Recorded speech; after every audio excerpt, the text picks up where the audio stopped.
America నూతన అధ్యక్షుడు Donald Trump hash money కేసులో ఈ నెల 10వ తేదీన న్యూయార్క్ కోర్టు జడ్జి తీర్పు ఇవ్వనున్నారు. అమెరికా ప్రెసిడెంట్గా ఈ నెల 20వ తేదీన ట్రంప్ పదవీ ప్రమాణ స్వీకారం చేయబోతున్నారు. దానికంటే ముందే న్యూయార్క్ కోర్టు హ్యాష్ మనీకి సంబంధించి శిక్ష ఖరారు చేయబోతోంది.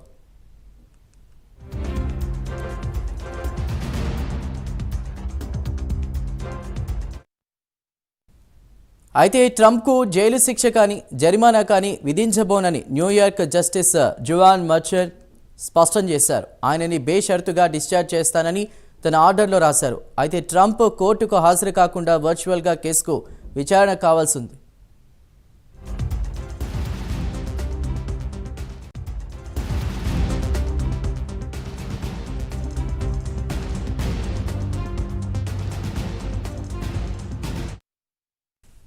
అధ్యక్ష ఎన్నికల్లో పోటీ చేసి గెలిచిన ట్రంప్ ఈ కేసును రద్దు చేయించాలని ప్రయత్నాలు మొదలుపెట్టారు.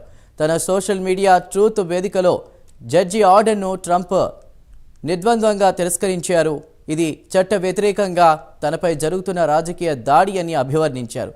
ఈ కేసులో తనను ఉద్దేశపూర్వకంగా ఇరికించారని ట్రంప్ ఆవేదన వ్యక్తం చేశారు.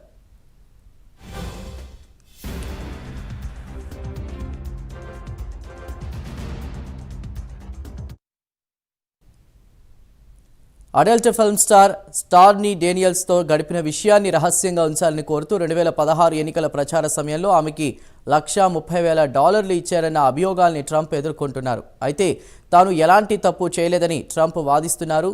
మొత్తానికి చూస్తే 2029 వరకు ట్రంప్కు జైలు శిక్ష పడే అవకాశం లేదని న్యాయ నిపుణులు చెబుతున్నారు.